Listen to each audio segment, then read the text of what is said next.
A paz do Senhor, meus amados irmãos. Nós estamos aqui hoje para ministrar a aula online da nossa escola bíblica dominical, né?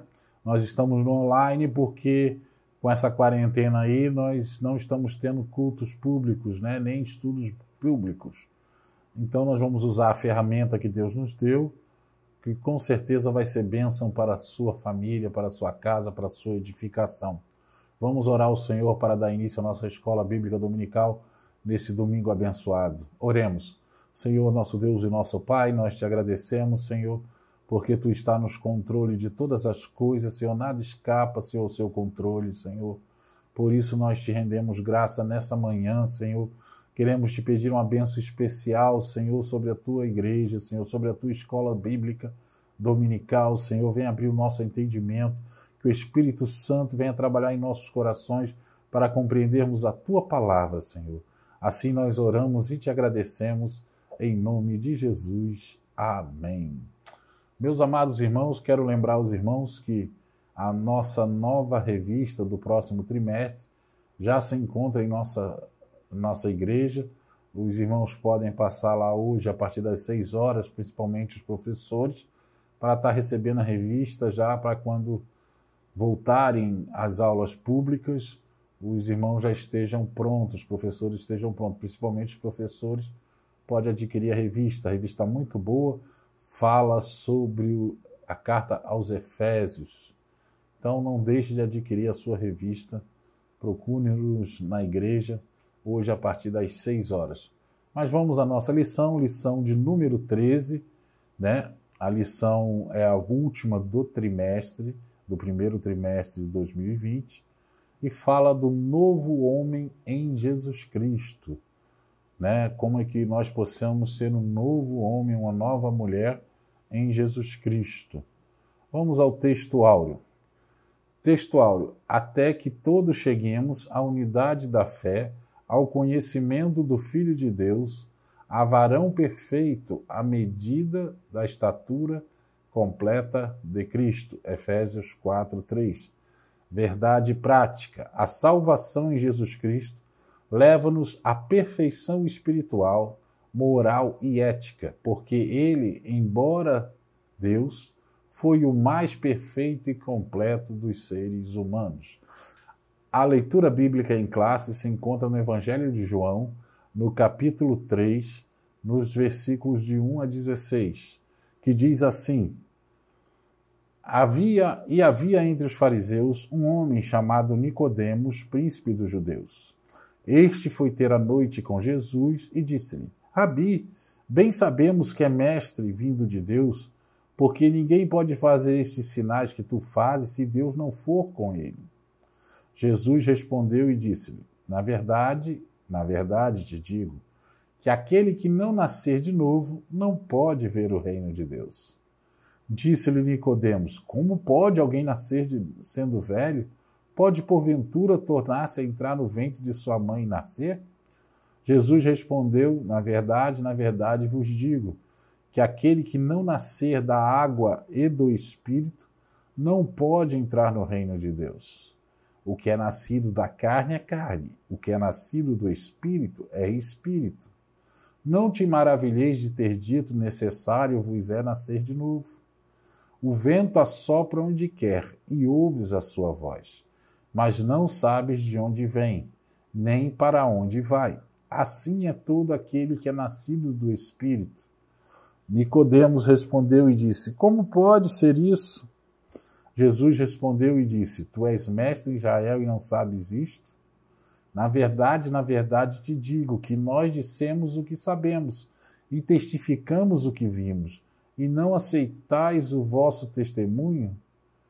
Se vos falei das coisas terrestres e não crestes, como crereis se vos falar das celestiais?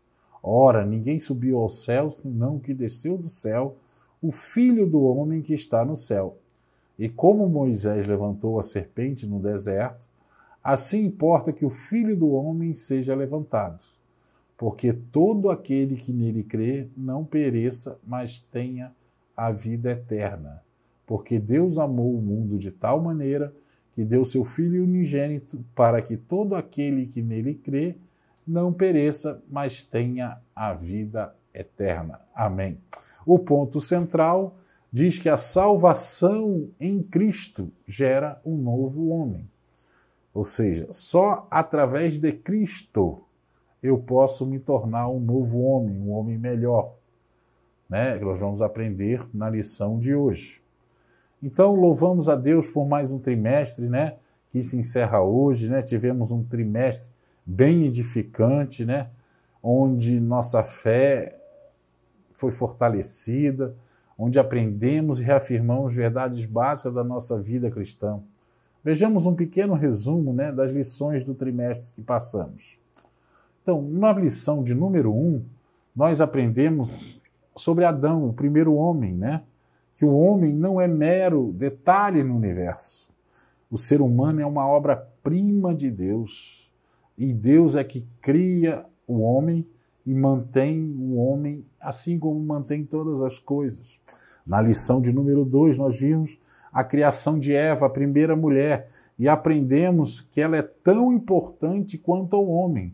Na Bíblia não tem feminismo nem machismo, né? É bíblico, o homem e a mulher eles se complementam. São ambos importantes para o reino de Deus. Na lição de número 3, nós estudamos a natureza do ser humano, né? Nossa tríplice natureza, que é física, mental e espiritual. E toda ela deve convergir completamente consagrada a Deus, para que o mundo veja, através do nosso físico, da nossa mentalidade, da nossa espiritualidade, veja a imagem e semelhança de Deus na nossa vida e glorifiquem a Deus. Na lição de número 4, nós estudamos os atributos do ser humano. Criado à imagem de Deus, o homem é um ser espiritual, ele é racional, ele é livre, ele é criativo. E a sua missão primordial nesta terra é glorificar o Criador mantenedor de todas as coisas. Estudamos também na lição de número 5, né? A unidade da raça humana.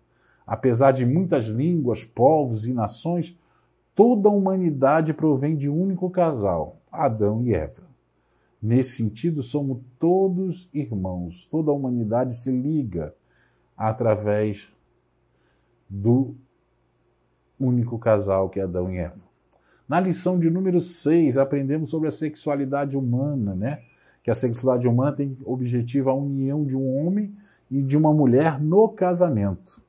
E provém a reprodução da espécie e a glorificação de Deus Criador.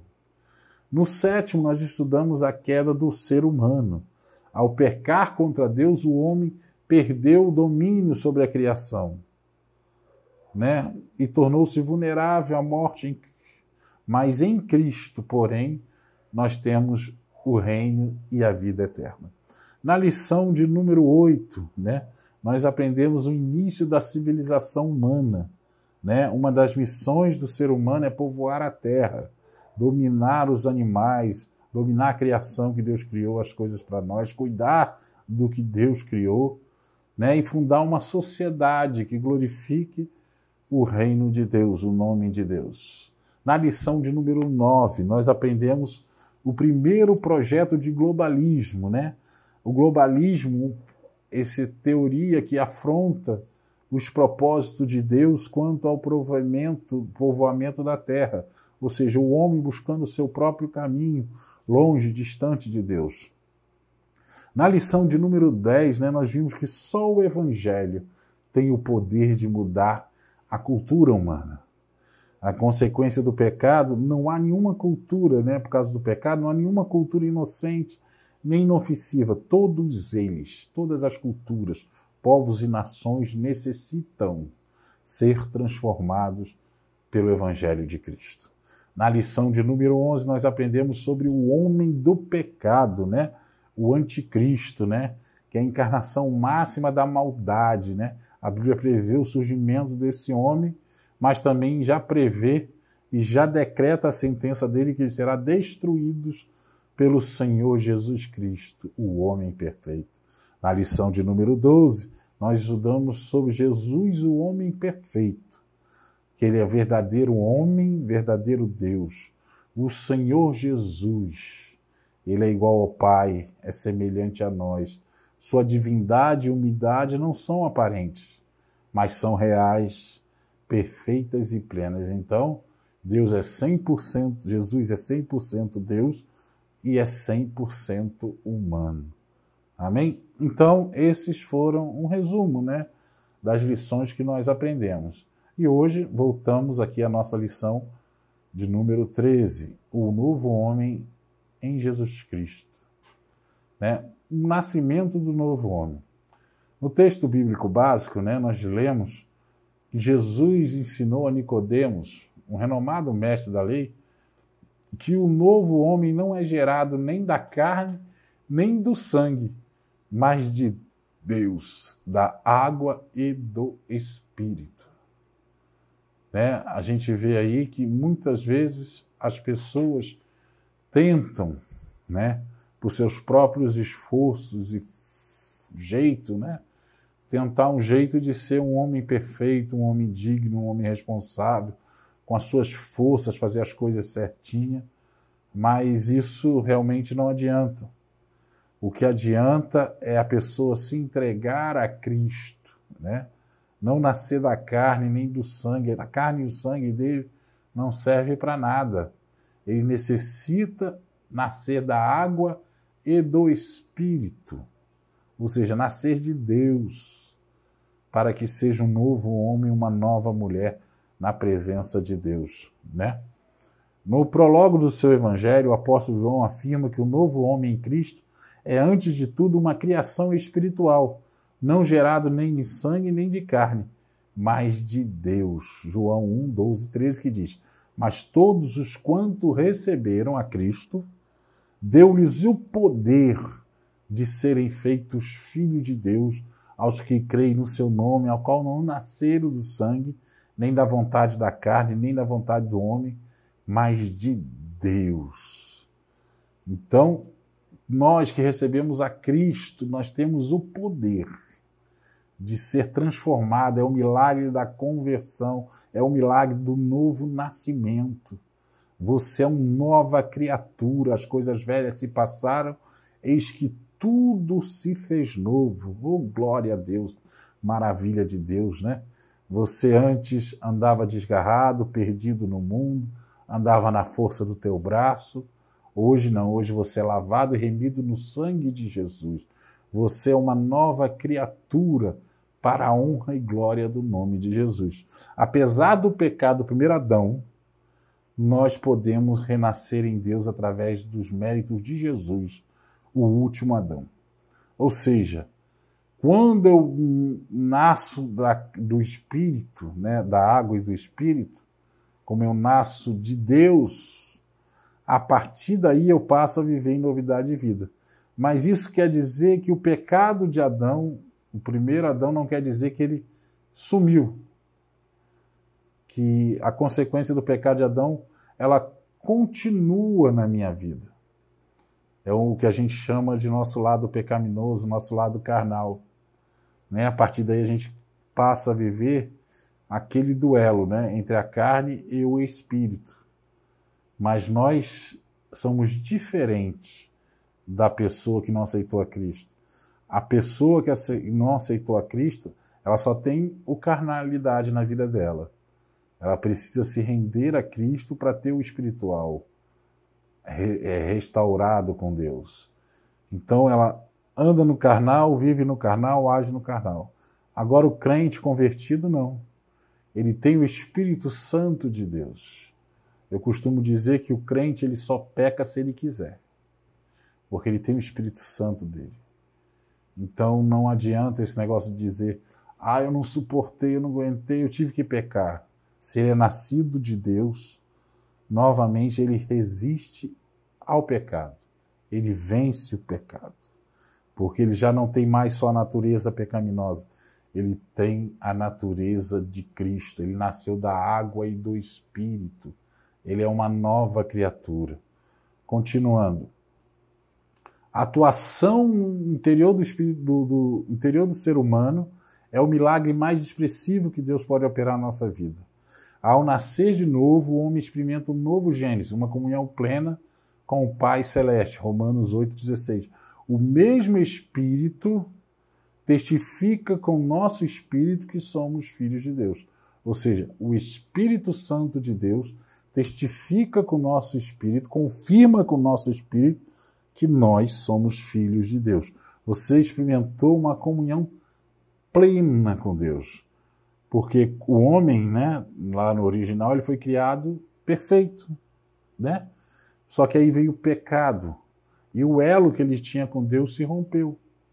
E através agora do novo nascimento, através de Cristo, esse elo se completa. Ele volta a ter comunhão com Deus, com o Pai Celeste. Então ele ali passa a ter um novo, a gente fala nova Gênesis, um novo nascimento. Ele já é outra pessoa. E essa outra pessoa a gente só vai ser completa não aqui na Terra, mas ou ao arrebatamento ou quando nós morremos e formos encontrar com o Pai, né? Aí a gente vai participar totalmente, né, vamos dizer assim, da natureza de Deus, das coisas de Deus, né? Principalmente quando tiver o arrebatamento, né? Que aí as pessoas que já morreram em Cristo, juntamente com nós aqui que vamos ser arrebatados, nós vamos ter um corpo glorificado, nós vamos ser uma nova criatura, nós não vamos ser mais seres humanos, nós não vamos ser anjos, nós vamos ser uma nova criatura, nós vamos ser reis e sacerdotes do Altíssimo. Já parou para pensar nisso? Você vai ser uma terceira classe de pessoa, a igreja vai ser uma terceira classe. Né? Que coisa linda, maravilhosa. Glória a Deus. Continuando. Nascido de Deus, né? O nascimento do novo homem é descrito pelo evangelista o ato de nascer de Deus, João 1,12.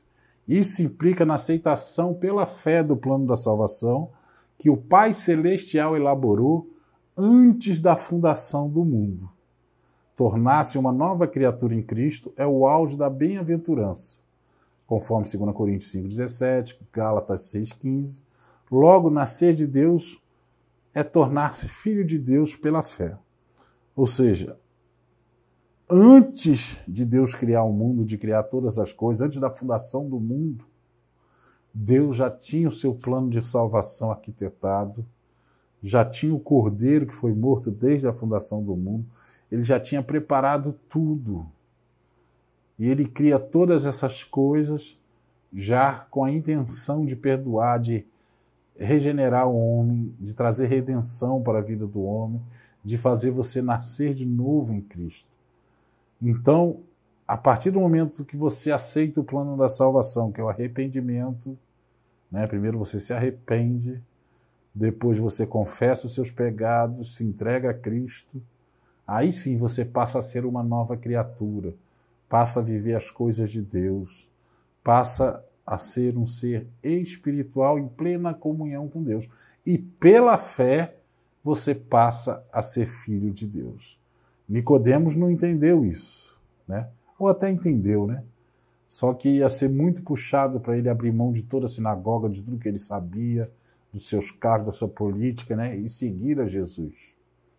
Infelizmente, muitas pessoas não abrem mão da sua vidinha terrena, das suas coisas aqui, não abrem mão para seguir a Cristo plenamente. Até muitos crentes não vivem o melhor de Deus porque não abrem mão do seu eu, das suas coisas, não deixa para trás algumas coisas, né?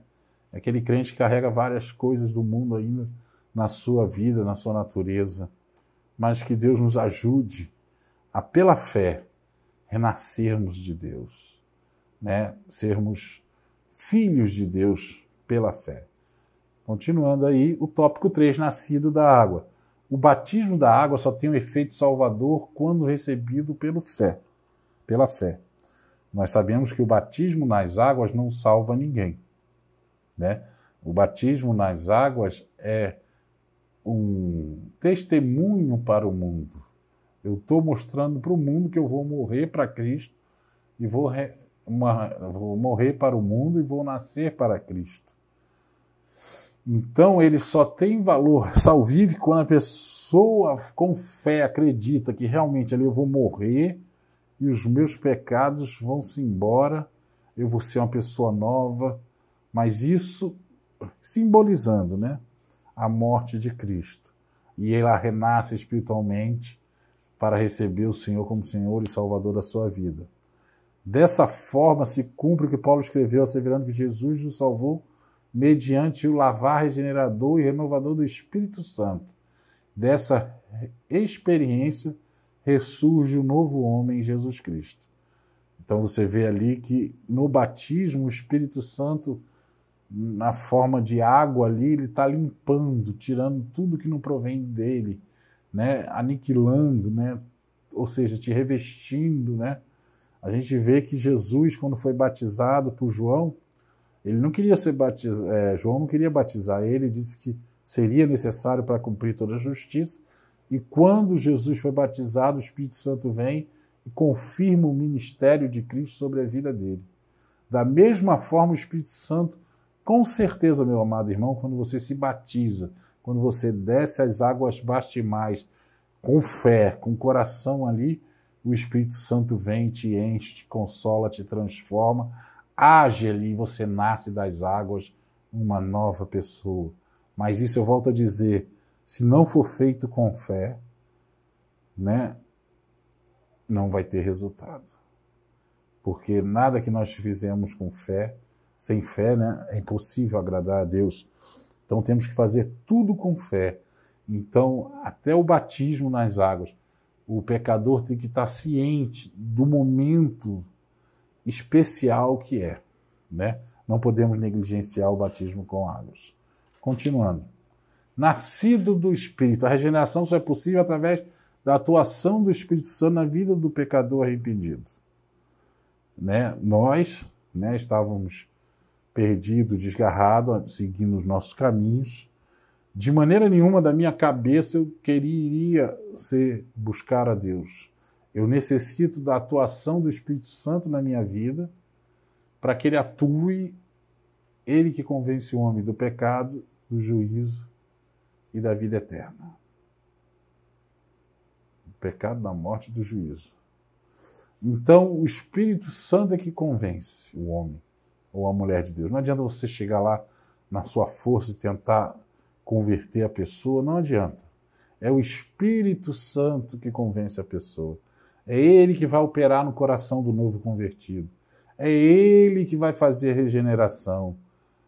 Não tem como você explicar esse processo na linguagem humana.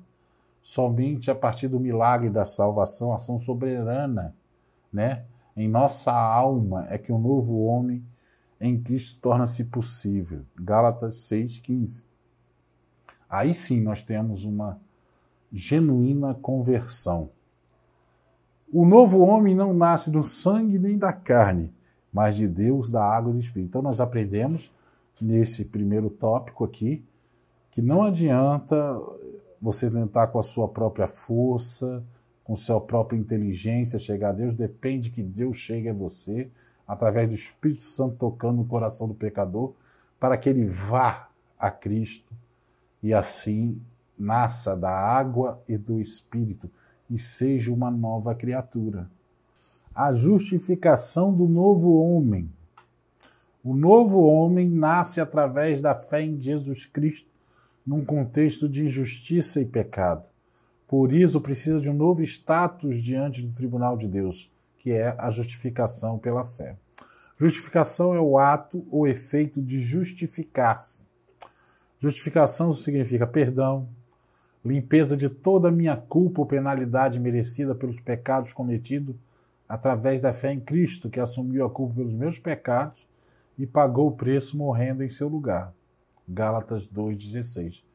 Isso leva à salvação. Então, o homem, né, a inutilidade da justiça humana. Nossas obras, ainda que boas e aparentemente meritórias, não nos salvam, nem nos justificam diante de Deus. Aliás, são elas consideradas trapos de imundícia. Só existe um meio de obtermos salvação e nos justificarmos perante o juiz. A fé nos méritos perfeitíssimos de Jesus Cristo. A partir desse processo, o novo homem passa a ter um novo status jurídico perante Deus. Imagine que você está no tribunal, diante de Deus, e você chega lá com todos os seus pecados para ser condenado, né? Aí traz pilhas e pilhas e pilhas e pilhas. Aí o seu advogado de defesa não tem como te aliviar. Você vai ficar preso, condenado para a vida toda. É muito pecado, muito. Fora os atos, pensamentos, pegou, né? Então você tem aquele bando de pecado lá. Só que aí há uma cláusula na legislação do céu, que se você, pela fé, entregou sua vida a Cristo, você está justificado pelo sangue do Cordeiro. Ou seja, o castigo, a condenação que vinha sobre você, Jesus já sofreu. E nesse momento ele assume o seu lugar diante de Deus. Então, a partir desse momento, diante da justiça de Deus, do tribunal de Deus, você está limpo. Você está lavado e remido no sangue de Jesus. Deus olha para você, não vê mais o pecador fulano de tal. Ele olha e vê o sangue do Cordeiro na tua vida. E vê que você foi lavado, que você foi remido pelo sangue de Jesus. Glória a Deus. Então é isso. Continuando. A maravilhosa doutrina da justificação. O pecador que pela fé recebe Jesus, Deus lhe concede mais que um mero perdão. Muito mais do que uma anistia de pena.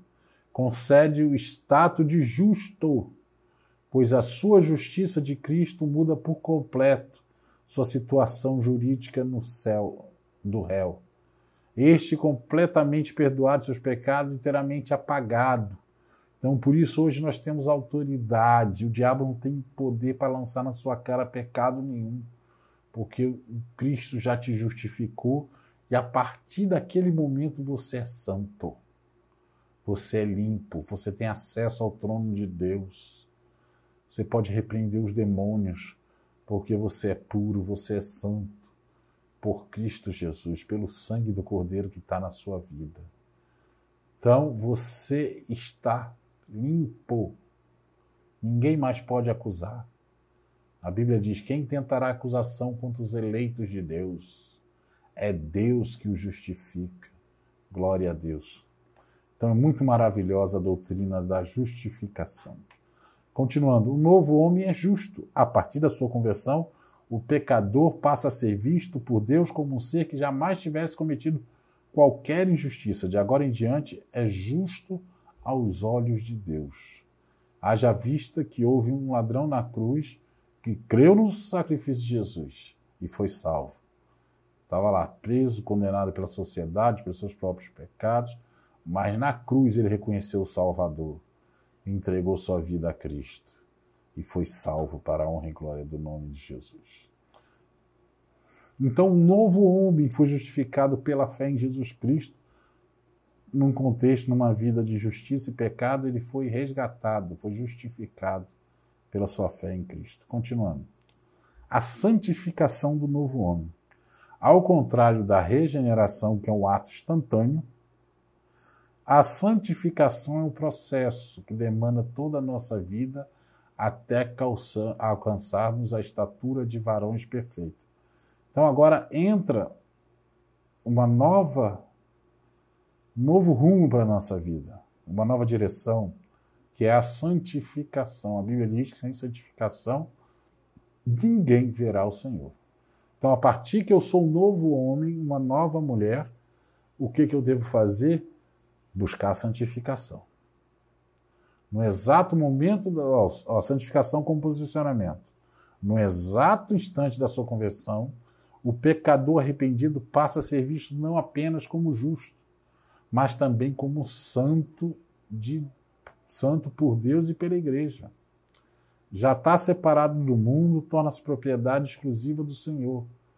Né? O santificado, que significa separado. Separado na Bíblia para o Senhor, no contexto bíblico, para o Senhor, para a sua obra, para fazer a sua vontade.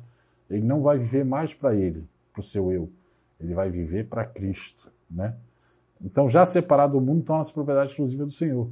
Posicionalmente é santo, embora esteja ainda em processo de santificação. Esse processo de santificação nós só vamos alcançar no final do arrebatamento, né? Ou na transformação do nosso corpo glorioso, um corpo igual ao de Jesus. Mas até lá, meu irmão, é uma constante, santificando todo dia. Todo dia eu chego mais perto de Deus, todo dia eu largo mais o pecado, todo dia eu abandono as práticas que não me levam para perto de Deus. Então eu vou me santificando, é um processo. Ninguém fica santo de uma hora para outra. Salvo você está salvo. Foi justificado, está limpo, considerado santo.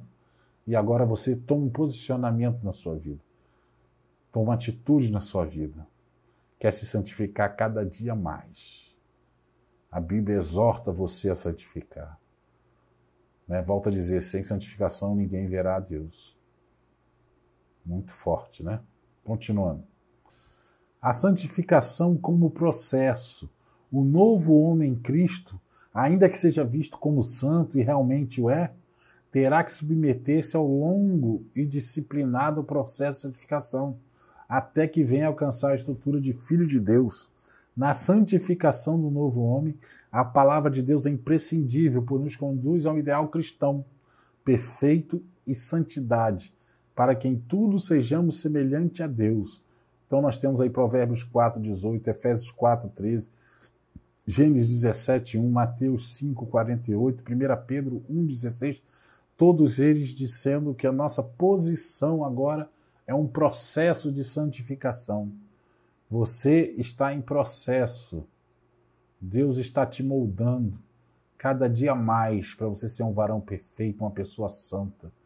Então eu me posiciono, né? Volto a dizer, posiciono, ou seja, minhas atitudes, minhas vontades vão ser buscar a santificação e através da santificação eu vou chegar mais perto de Deus. A santificação é a vontade de Deus no novo homem. O novo homem é impossível sem o processo da santificação. Ou seja, você não vai ser uma nova criatura sem o processo da criação. Jesus disse, sem mim nada podeis fazer. Então só em Cristo você consegue, só com a vontade de Deus. Quanto mais nos santificamos, mais parecidos nos tornamos com o Senhor Jesus. Então, quanto mais eu me afasto do pecado, quanto mais eu volto para a palavra de Deus, com as coisas de Deus, me envolvo com as coisas de Deus, mais parecido com Cristo, né? Nós passamos a ser imitadores de Cristo, né? Ou seja, você tem que imitar alguém. Hoje o ser humano, por natureza, ele pega pessoas para se basear, para se pegar o jeito daquela pessoa. Ela pega uma pessoa para, como é que é o termo que se usa? Para servir de exemplo para ela. E nós temos que seguir o exemplo de Cristo. Né? Paulo falou, né? Ó, sede meus imitadores como eu sou de Cristo. Ou seja, ele não é me imite Paulo, não. Imitem a Cristo, porque eu sou imitador de Cristo, então automaticamente eu imito a Cristo, eu estou no caminho certo. Nós temos que ser imitadores de Cristo. Agir como Jesus agia, falar como Jesus falava, né? Então isso nós temos que ter em nossa mente. Esse é o processo de santificação. A cada dia mais eu vou me parecer mais com Cristo. Logo devemos ver a santificação como uma vontade de Deus suprema sobre a nossa vida. Meu irmão, a vontade de Deus para mim e para a sua vida é a santificação. Jesus, na oração, orou assim: Pai, não quero que os tire do mundo, mas que eles sejam um, assim como eu sou um contigo. Ou seja, unidade, fala de unidade, de santificação, de pessoas que andam no mesmo propósito, que têm a mesma vontade. Então procure conhecer a vontade de Jesus. Às vezes a gente busca especialmente para a nossa vida, mas não, tem a vontade universal de Cristo, que é a santificação. Amém? Então, mas se pecarmos, né, nós vamos estar no processo de santificação. Mas pode ocorrer uma vez ou outra nós pecarmos. Mas a Bíblia diz que nós temos um advogado e que nós temos o sangue de Jesus que nos purifica de toda impureza. Então, nós estamos no processo, podemos escorregar porque somos falhos, somos homens, somos mulheres falhas, podemos falhar, mas o sangue de Jesus está aí para você clamar, pedir perdão novamente, se regenerar e ser aceito e ser livre, purificado de toda injustiça e impureza. Que a Igreja de Cristo volte a pregar, meu irmão, com mais instância e urgência, a doutrina da santificação. Nenhum impuro ou profano entrará na celeste Jerusalém. Né? Só os santos vão entrar. Céu é lugar de santo. Como está a sua vida de santificação? Amém?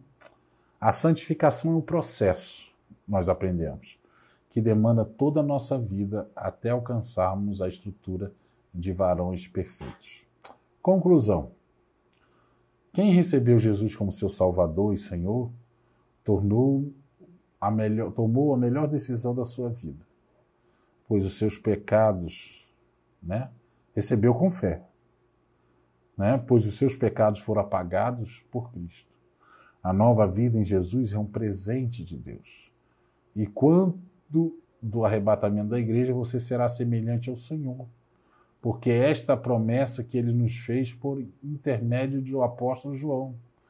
Amados, agora somos filhos de Deus, e ainda não é manifesto o que havemos de ser, mas sabemos que quando ele se manifestar, seremos semelhantes a ele, porque assim como é, o veremos. 1 de João, capítulo 3, versículo 2. Sim, nós, os redimidos do Cordeiro, seremos glorificados. A nossa bem-aventurança estaremos para sempre com o Senhor. Que o Cordeiro de Deus seja totalmente louvado, eternamente louvado, para a honra e glória do Senhor. Por isso que o Senhor é santo, santo, santo, é o Senhor dos exércitos. E a sua santa igreja um dia vai estar lá com ele. E nós estamos nos preparando, nos santificando cada dia mais para estarmos com Cristo. Amém?